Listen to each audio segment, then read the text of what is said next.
পুরুলিয়ার মাটি থেকে দাঁড়িয়ে সরাসরি মমতা ব্যানার্জিকে চ্যালেঞ্জ হলেন শুভেন্দু অধিকারী। একদিকে যেমন তিনি আসন সংখ্যা লক্ষ্যমাত্রা বেঁধে দিলেন, অন্যদিকে আবার মমতা বন্দ্যোপাধ্যায়কে পুনরায় হারানোর হুঙ্কারও দিলেন।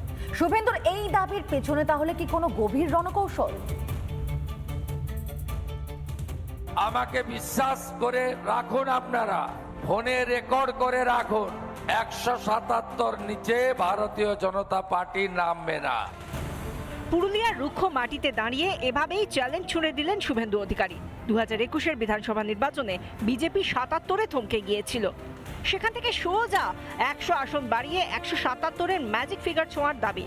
শুভেন্দুর দাবি, এবারের নির্বাচনে বিজেপি শুধু জিতবেই না, বরং ম্যাজিক ফিগারের চেয়েও অনেক বেশি আসন পেয়ে ক্ষমতায় আসবে। ঠিক কি বললেন ভবানীপুরের হেভিওয়েট বিজেপি প্রার্থী, শুনুন একবার। 2016-তে বিজেপি 3টে আসন পেয়েছিল, 2021-এ 77টি আসন পেয়েছিল। এবারে আমাকে বিশ্বাস করে রাখুন, আপনারা ফোনে রেকর্ড করে রাখুন, 177 নিচে ভারতীয় জনতা পার্টি নামবে না। এটা কি নিছকই আত্মবিশ্বাস, নাকি এর পিছনে রয়েছে গভীর কোনো রণকৌশল? শুভেন্দু বোঝাতে চাইছেন, মোদি হাওয়ার পাশাপাশি শাসকের সংসারের অশান্তিকে হাতিয়ার করেই এই লক্ষ্যমাত্রা অর্জন সম্ভব। এর পাশাপাশি সন্দেশখালী থেকে আরজি কর কিংবা নিয়োগ দুর্নীতি, জনরোষকে হাতিয়ার করে ভোট বাক্সে ফল পাওয়াই এখন শুভেন্দুর আসল টার্গেট।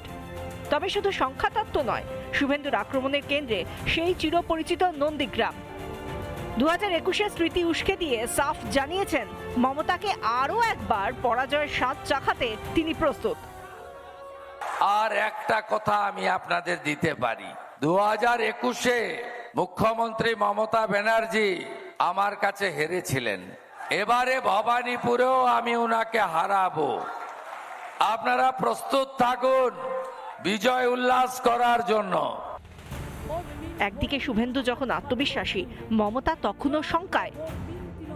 আবার দেখা হবে, ফির মিলেঙ্গে, রাহে গুলশন তো ফুল খিলেঙ্গে, আর জবা ফুল খিলেঙ্গে, আর রাহা তৃণমূল তো ফির মিলেঙ্গে।